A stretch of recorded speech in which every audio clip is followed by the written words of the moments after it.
टेंभुर्णा फाट्याजवळ 22 लाखांचा अवैध गुटखा जप्त, 33 लाखांच्या मुद्देमालासह ट्रक पोलिसांच्या ताब्यात. राज्यात प्रतिबंधित असलेल्या सुगंधित तंबाखू आणि गुटख्याच्या तस्करीवर पोलिसांनी मोठी कारवाई केली आहे. इंदोरहून अकोलेच्या दिशेने जाणारा गुटख्याने भरलेला ट्रक खामगाव येथील टेंभुर्णा फाट्याजवळ उपविभागीय पोलीस अधिकाऱ्यांच्या पथकाने सापळा रचून पकडला. या कारवाईत गुटखा आणि ट्रकसह एकूण 33,46,400 रुपयांचा मुद्देमाल जप्त करण्यात आला आहे.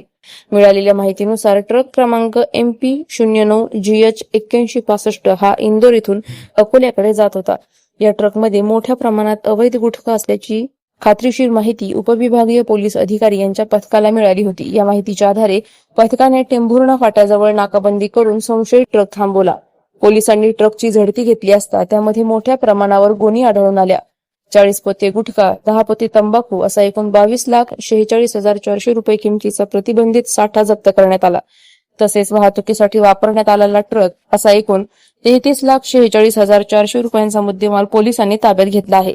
या प्रकरणी पोलिसांनी ट्रक चालक ब्रिजगोपाल गुलजार सिंग यदुवंशी याला ताब्यात घेतले असून त्याच्यावर गुन्हा दाखल करण्याची प्रक्रिया सुरू आहे.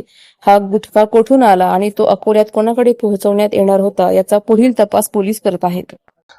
आज रोजी सकाळी आम्हाला मिळालेल्या गोपनीय माहितीनुसार आमच्या ऑफिसमधील ASI Raut, head constable Thorat यांनी टेंभुर्णा फाट्याजवळ ही कारवाई केलेली आहे. यात ट्रक चालक ब्रिज गोपाल गुजराल सिंग यदुवंशी यांच्याकडे जो टाटा मालवाहक गाडी 710 होती, त्यामध्ये 40 पोते करमचंद पान मसाला तसेच 10 पोते सुगंधित तंबाखू असा एकूण 22,46,400 रुपयाचा माल, तसेच गाडीची किंमत 11 लाख रुपयाचा एकूण 33,46,400 रुपयाचा मुद्देमाल जप्त केलेला असून FDIला पुढील कारवाईसाठी पत्र दिले आहे आणि पुढील कारवाई पोलीस स्टेशन खामगाव ग्रामीण येथे सुरू आहे. हा ट्रक घेऊन कुठे चालला?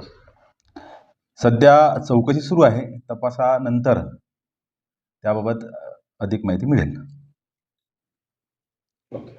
अधिक माहितीसाठी स्टार इंडिया 1 न्यूज पाहत रहा.